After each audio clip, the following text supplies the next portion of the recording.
Hello, friends, and thanks for tuning in to Taste Radio, the #1 podcast for anyone building a business in food or beverage. I'm Ray Latif, the editor and producer of Taste Radio, and I'm here with my co-hosts, John Craven, Jacqui Brugliera, and Mike Schneider. In this episode, we're joined by Tara Lindley, the director of sensory QA and new product development for revered whiskey brand High West. John Craven, you love the High West, don't you? You're a big fan. Sure, Ray. Yeah? You ever been to their distillery in Utah? They invited me to go. You want to come? It sounds nice. Doesn't it? Maybe. Have you been to Utah? Yeah. Really? Where? Salt Lake City, Park City. Okay. You're Were you for skiing, for the skiing. For the skiing, yeah, you know, that's skiing. what they do up there. I mean, more for the Apres skiing, but The Apres ski. Okay. yeah. Yeah. I just put my skis on at the car in the parking lot, and then kind of walk on over to wherever they sell nachos and beer. Okay. So you walk into the bar, you're like, you take your goggles off, you're like, woo, what a ski. Yeah, John Give me a doesn't- beer. He doesn't even know you can go in without your skis on. Okay. You just show up. Have you ever seen Jerry of the Day, Ray? Never. I'm featured on there. Maybe not as much as Mike, but yeah. Okay. I have never been featured on Jerry of the Day. I'll let you guys Google that because I have no idea what you're talking about. It's safe for work. Don't worry. It's safe for Okay. work. It's funny. It's just some guy wiping out on skis really stupidly, every day. Okay, cool. John, you missed the best fancy food show ever. You did. You Oh, yeah? really did. But you were in the old country in Ireland. How was that? Great. Yeah? Oh, yeah. You see anything cool? Guinness, Obviously. crap loads of Guinness every Americans day. doing dumb things. I don't know. Normal stuff when you travel to Europe. Oh, you took the Jerrys with you? They're not skiing right now, so they've got plenty of time to go to Ireland. The big question everyone always wants to know, is the Guinness better over there? Sure. It's cheaper. Is it really? Yeah. How much is it a pint? I got a pint for as cheap as €5. Half pint for $2.90. €5 like $7.50 here, right? Or no, $7. it's like €1 is $1. I think 18 is €1. Oh, okay. So six, a little over $6. I don't know, it's cheap. Okay. It's cheap. Less expensive than here. I would wouldn't call challenge it cheap. you to find a quality beer for that price. I can find a pint of Guinness Oh, in Challenge Boston accepted. for $8. No, I used to scavenge for the cheapest Guinness in the city, and I did find one. that bar that has a skanky keg that they need to get rid of. No. This was Anyway. a bar. It was a bar in Dorchester, and they used to sell imperial pints of Guinness. I think it was for $4.75 or $4.50. This was wow. like 5 years ago, and then times have changed. Now the cheapest I probably can find double is the price. the cheapest Guinness I can find in Boston is $8. I can't wait to Well, I make some Ray Latif Guinness searcher AI. Yeah, it's Yeah, just there weird. you I mean, you can go to Temple Bar in Dublin. I think it's like €12 or something. Oh my gosh! Yeah, no, forget super about that. expensive. Yeah, Forget about that. Anyways, Forgot about it. Well, if you're searching for information about how to scale your business, looking for data, information about how to make your brand a lot better than it is today, well, we can help out because guess what? Nombase has just introduced its data hub. Jacqui, what is this all about?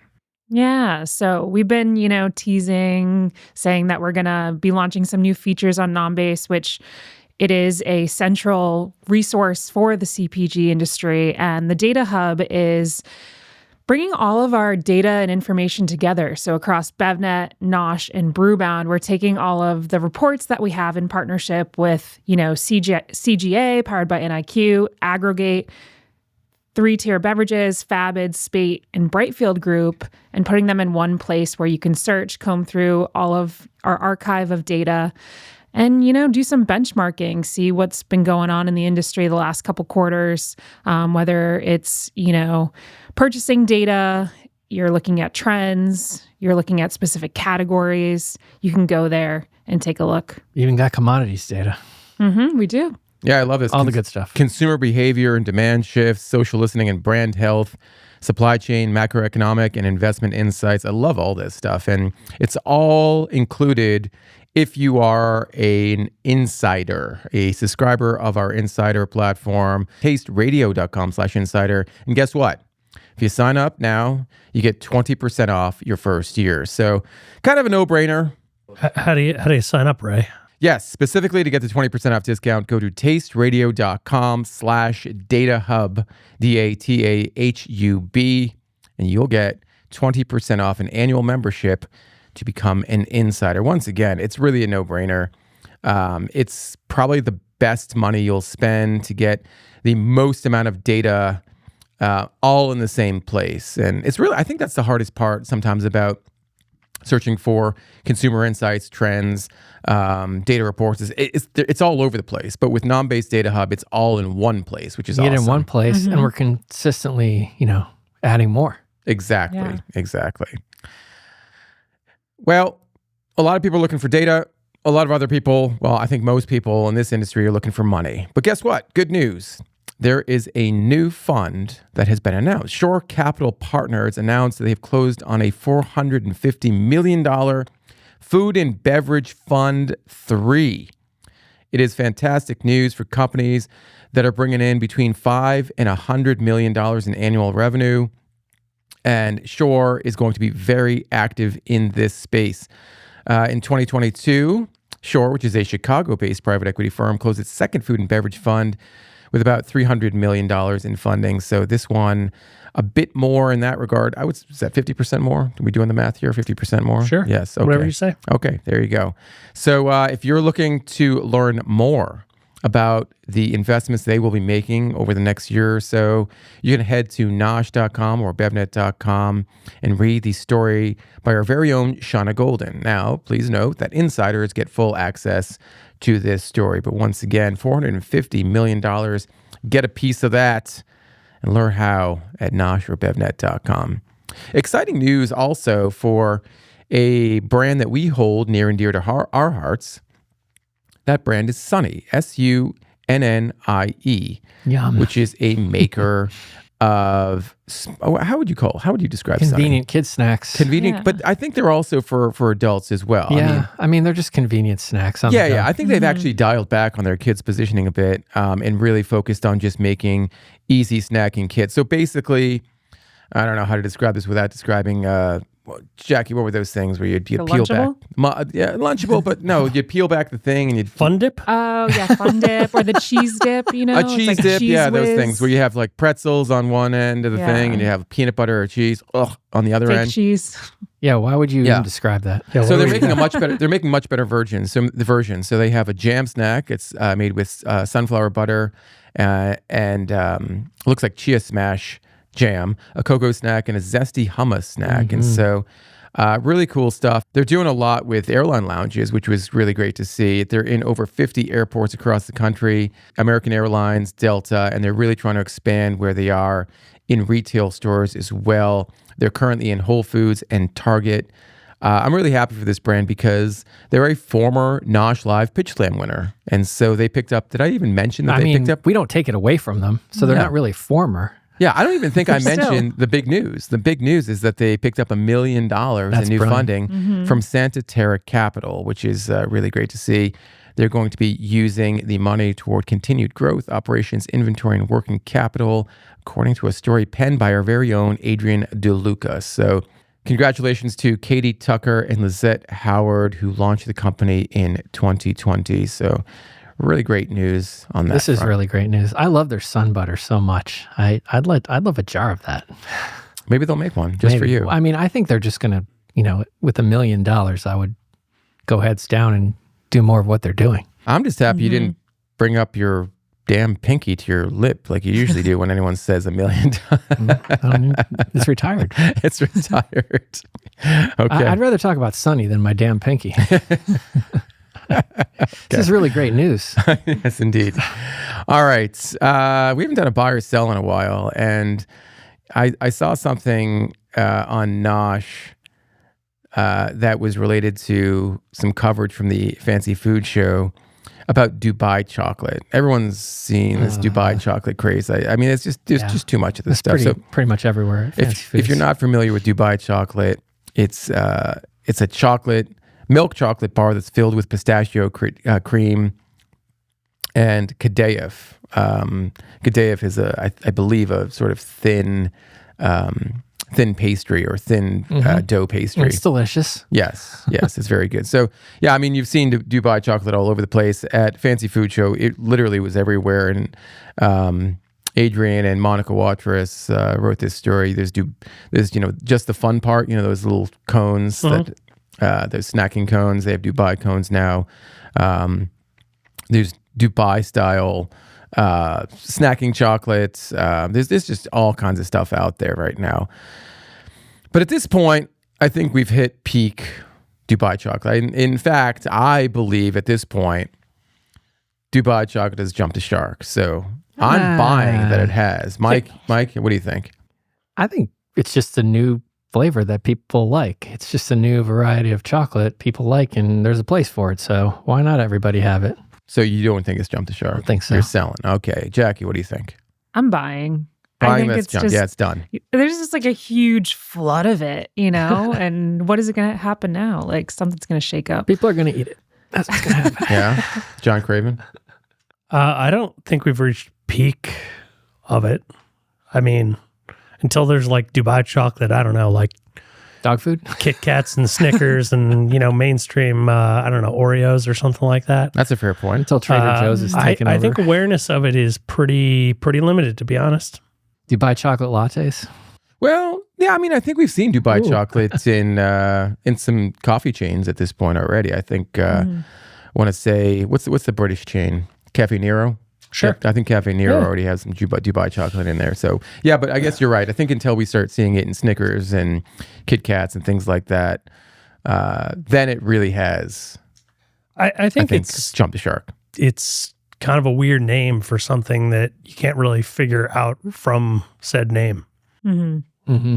Like that gives you no real useful point of reference if you're not familiar. But it is, I think, a sort of pretty tried and true combo. So yeah, I mean, if you've seen TikTok at all, then you know what Dubai chocolate is. That's it. Yeah. Yeah, true enough. Now, we've seen the MAHA community rail against artificial flavors, colors, ingredients in food, specifically in snacks and candy. And there's been some success there. I will be very clear, I'm not part of the MAHA movement, but I've been very happy to see the fact that corporations have made commitments to remove artificial ingredients from candies and snacks and so on and so forth. So that's cool. But I'm wondering what the next MAHA domino to fall might be. And you know what? I've been hearing nothing about I've been hearing nothing more dangerous to human health than microplastics lately. Apparently, microplastics are everywhere. You are consuming quite a bit every single day, unbeknownst to you, just by, I don't know, drinking out of anything that's packaged, or if you have plastic wrapped candy, or who knows. But basically, everyone is eating too much microplastics at this point. And I'm wondering if the MAHA community is going to come after plastic next. Do you think it's the next domino to fall? John Craven, buy or sell plastic? How do I even answer this? No. You don't think it? No. No, Okay. it's just not. It's so you're selling. Impossibility. I think also in a time where, there's still concerns about supply chain stuff, inflation, I don't know, steel tariffs, all that sort of stuff. It's just an impossibility to, have that be the hill that you're going to die on. Okay. I mean, even like you're going to eat in a restaurant, you don't think all that stuff that's on your plates in a deli container somewhere in the kitchen in the back, there's just plastic everywhere. There is, yeah. Mm-hmm. Jacqui?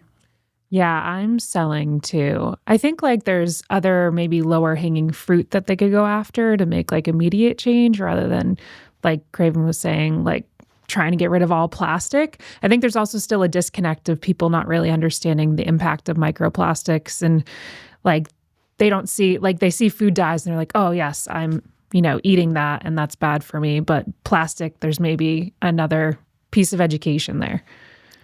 I think also there's just one more thought. I think there's sort of, with a lot of this stuff, kind of a missing element of even with the artificial colors, flavorings, it's these are just truly rhetorical questions. It's do you want less artificial, plastic, whatever?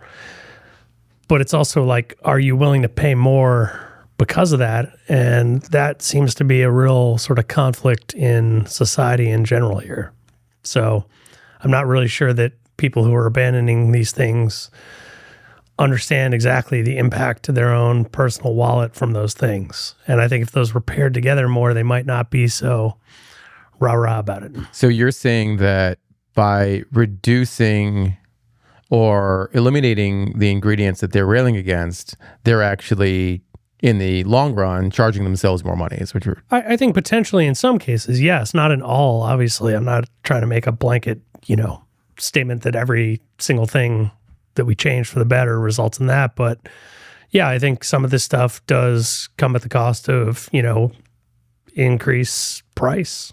And certainly there are people that are in a position to not care about that, but not everyone is.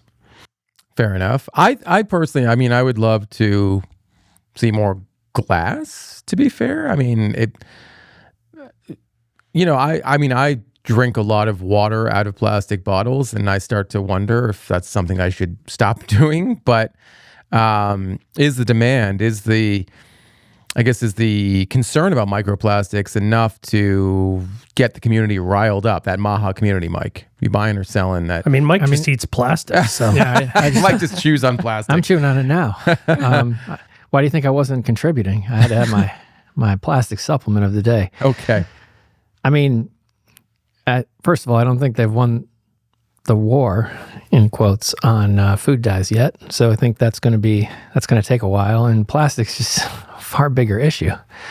So yeah, I think it's something that they'll start to talk about, but I don't know if it's the next thing. There's things that are adjacent to food dyes that you can take on next that seem to be maybe easier steps for them to get some wins. And I like that they're going after food dyes. I hope they get some wins here and change the food system. That'd be great. Yeah, that's a really good point. I think, and as Jacqui mentioned, sort of the lower hanging fruit might be an easier target because plastic is such a humongous part of our society, and unfortunately so, because I think the lie that we were told by the petroleum companies about the ease of recyclability and the ease of recycling of plastic was perhaps one of the greatest lies ever told. And it's really hard to scale that back, really hard to dial that back, because it does touch every part of our society right now. But who knows? Little by little, I think these kinds of conversations and people becoming more aware of the dangers of microplastics and, some of the things that we're hearing about it contributing to strokes and heart attacks and so on and so forth, will cause at least some movement in the right direction or a positive change as it relates to the CPG industry. All right. Last buy or sell. I mentioned peak Dubai chocolate. Okay, I would agree we probably haven't hit peak Dubai chocolate, but I do think it has jumped the shark. Have we hit peak chili crunch, though? Now, last week at the Fancy Food Show, or I guess it was a week and a half ago at this point, I came across an amazing little brand, or upstart brand, called Hallelujah. And it's spelled Jalujah. And they make a fantastic... Hallelujah? Hallelujah. Luja, okay. Yeah. Or maybe it is Hallelujah. I don't know. Maybe. Hallelujah. But it's basically make a... Butchered nonetheless. Yes, I butchered it. Nice work. I think he pronounced it Hallelujah. Anyway. Okay. They make an amazing jalapeno chili crisp. And I mentioned this last week that when I posted it on Instagram, I got a lot of responses. But looks spicy. Then I realized I have Is this a free sample? It is. You can try it. It's already spilling out there. But anyway, then I realized how much chili crisp I have at home, either in my pantry or in my fridge. Crisp and crunch. So crisp and crunch. So oh man, this is cultural misappropriation here. Okay, that's salsa matcha. They describe it as chili crisp. They describe it as a Mexican chili crisp. Oh, okay. That's for marketing, but yeah. But that's a different. I think different animal. If it's not. Okay, we've had these conversations with founders. Like you ask Jing Gao herself, about the similarities between Sichuan food and Mexican food. I don't know if that's okay. So I'm going to explain this in terms of use case, right? So in use case, people are probably using chili crisp and salsa matcha in similar ways. In So similar use occasions, I'd say that's okay. Okay, so Somos has one. Okay, so Not that if I'm you an recall expert. the little goats, Just a white guy. the little goat, they had a couple of years ago. They launched a chili crunch Yes. with Hidden Valley Ranch. Okay, so that's We got that's, Somos. that's three we got there. Now we Little goats. Capitana, which I love this brand. They make a salsa matcha that they describe as a Mexican style chili crunch. Momofuku, as we know. Now they have many chili crunches, but they have a garlic crunch right here. This was in my fridge. As we know, and this caused a lot of controversy a couple of years ago. Heinz, the maker of ketchup, they launched a culinary crunch. It's also What are you known as- just stockpile all these? Yeah. Fly by Jing, Oh, obviously the Fly by original, Jing. Yeah, the OG. the Come on. OG chili crisp. Thank you. So Masala Gossip, if we had Masala Gossip, Yeah. we featured them on the show a couple Quality. weeks ago, or maybe 3 weeks ago. They have a chili crisp as well, Masala chili crisp. Now you're going to give me crap about this because this is an Indian style that's chili good. crisp? Okay, That's there we good. go. I'm So not going to give you any crap about any of these except that Masala Gossip, Heinz, Momofuku, Capitana, Little Goats, and Somos. Please note that if you want us to actually eat your products, send them to the BevNet office, not to Ray. no, some of this stuff, actually most of this stuff actually was sent to the BevNet office. I have just Looted. Looted it, yes. Hoarded and looted it. Yeah, I got you. Okay, so right now we have 1, 2, 3, 4, 5, 6, 7, 8. 8 brands just on the table. Yeah. There's probably 24 more. Of course there are. Yeah. Yeah, I mean, have you seen the hot sauce aisle? Okay. I mean, this is the thing here. Like you're Okay. treating this like chili crisp is like ketchup, where they kind of all basically are the same thing, I never said largely that. a staple commodity. And this is more like hot sauce. They're nuanced flavors. Like is Somos I don't know, Fly by Jing taste good on a taco? Probably, Definitely. but the Somos or a salsa matcha that's got like, I don't know, the right chilies to pair with Mexican food probably will taste better. I don't know about that. I don't know. It's I like just, a fusion you know, taco, a fish taco with You make Sichuan chili your crisp. weird fusion taco. This Yeah, is it's gonna be my good. question. Have we reached peak chili crunch? Because you said it's just like hot sauces and ketchup. I mean, at that point, No, I said it's like hot sauce, not like ketchup. Because Okay, it's like like no hot sauce, one okay. stocks like I've got 5 different brands of ketchup in my fridge. You kind of probably got one, or you bought one because they were out of the other one. But Sure. like you're not like, oh, am I in the mood for Heinz or like I don't know, whoever Sometimes else. it's a commodity, is what you're saying. Yeah, I mean Okay. it's kind of like you got your one that you probably just bought and you go to and you don't have a whole variety of them. Whereas I think people are into like hot sauce probably have a couple. There's probably some people that are like, fine, I just eat Cholula, Tabasco, whatever. But I think there might be a consumer out there who kind of is into a couple of these. They probably don't have this many like you who's hoarding them and clearly has a problem. Fear for your wife. But anyway, It's you okay, know, I Fly by think- Jing. We'll liberate you from Ray. We'll eat this one. I think this is Eat some Masala Gossip. I think what we're seeing here is also just that different cultural, like, you know, cuisines have their own form of this type of product too, which is cool, you know? I think that's the big question for me. I think we have hit peak chili crunch, which is why I'm buying on my own question here, and why I'm saying to brands that are considering introducing a chili crisp or chili crunch, I'm saying maybe, you know, there's just too much of this stuff already out there. Well- I'm sorry, go ahead. Yeah, sorry. No, I'll stop talking. No, it's okay. Finish your thought, and then we'll go to Jacqui. I would say that if somebody were launching this, the challenge with it is that it's probably at this point, like not the highest velocity, you know, product type to launch, just in that there are a lot of different ones. So a consumer's ability to consume these and need to get more might be questionable. Yeah, I think I'm buying that it's at its peak, but I think it can, like, you know, plateau a little bit, or it doesn't have to go, you know, down the roller coaster. Like, there's a lot of options, but, you know, the fact that like Heinz has its own version is showing that it is more mainstream now. But I personally also have a bunch of chili crisps and I like trying new ones, you know?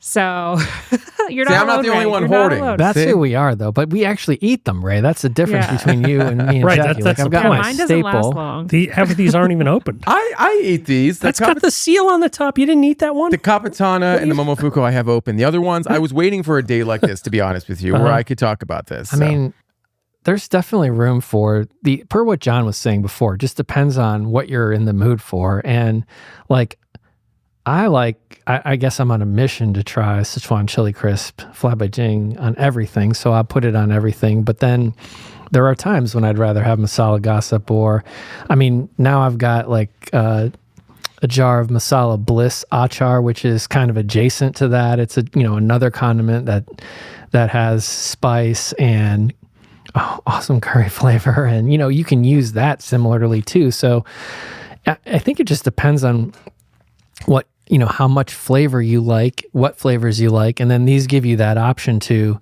make anything taste that way too. So that's the nice thing about it, is that if you want, you want Sichuan flavor, go to Flat by Jing. Or go to Hot Pot Queen, or if you want Malaysian or Indonesian, you could go to Homia's Chili Crunch is amazing. And for now we've got Desi flavors with Masala Gossip and Masala Bliss, and for Mexican you can go to Somos. I mean, there's so many good directions to go in right now, and I don't think that has jumped the shark yet. I think we're just getting started, really. Gloria's Chateau, you can put that Chateau on everything. That stuff's amazing. There's no shortage of awesome flavor right now, and I don't think we should be like, oh, it's over. Fair enough. I just want to be clear to our listeners. Heinz has exited the market of chili crunch. This is a very old jar. That looks old. It's that looks clearly sad. There was some dust in there. That looks like.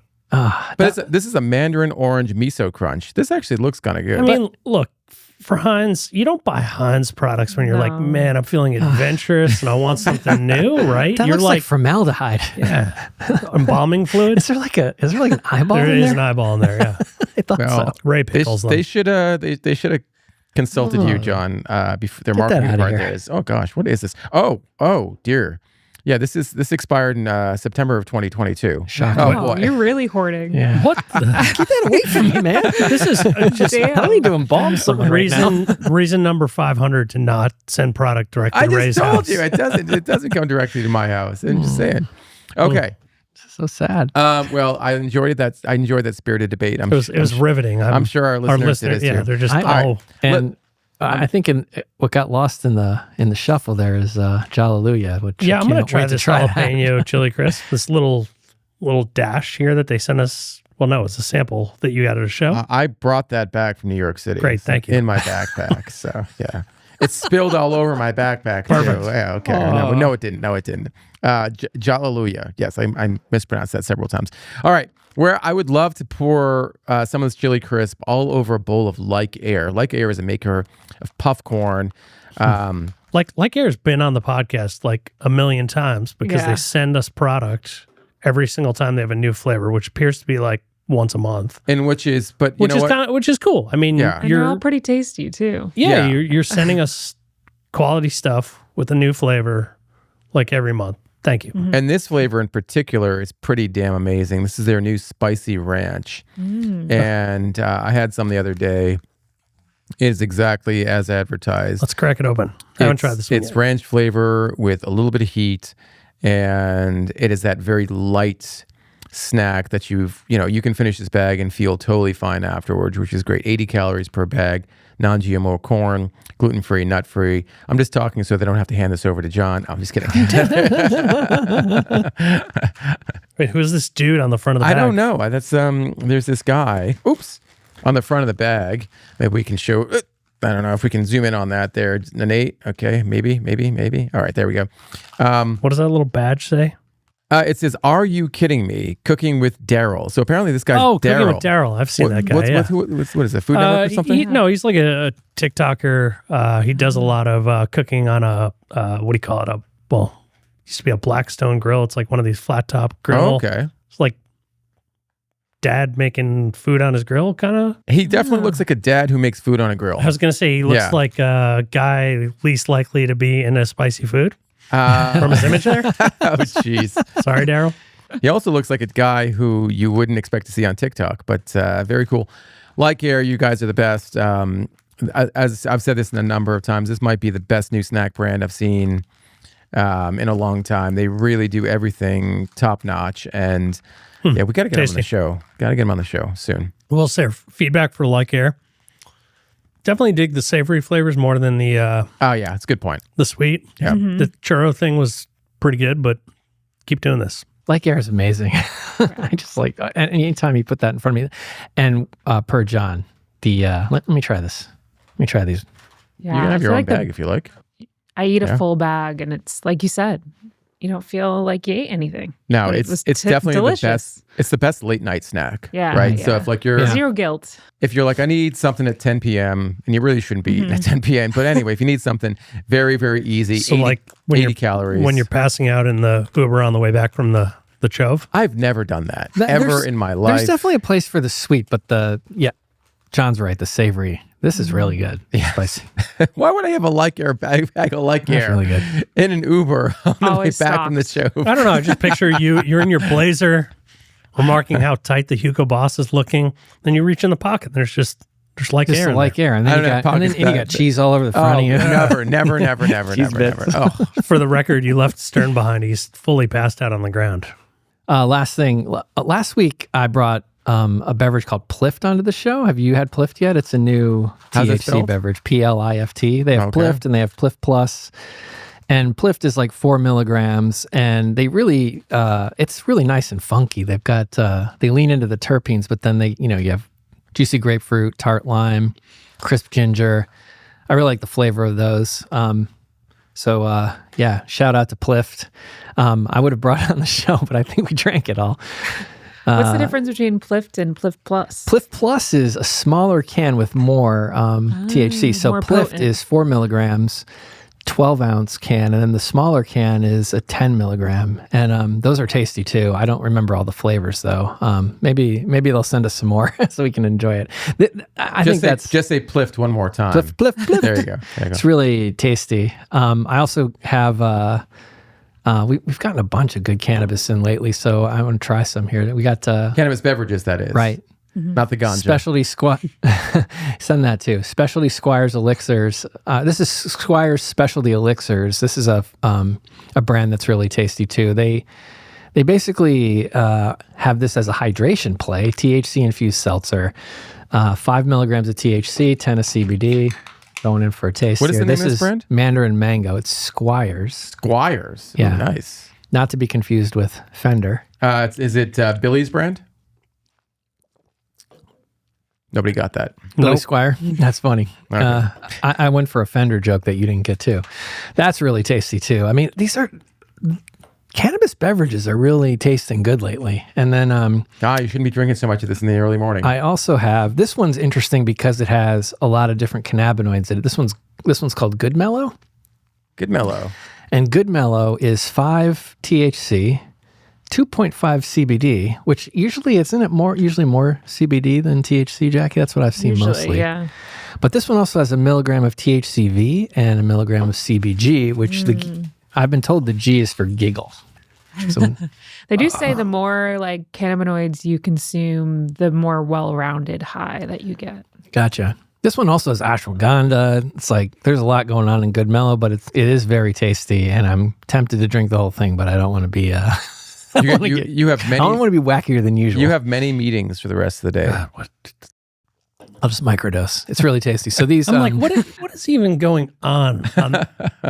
3 really great tasting cannabis. Thanks for sending those along. I was like, this view from this side of the table where I've got Ray's Got chili crisp pile. episode of Hoarders, Yeah. chili crisp pile, and then Mike just pounding THC drinks. I just sip them.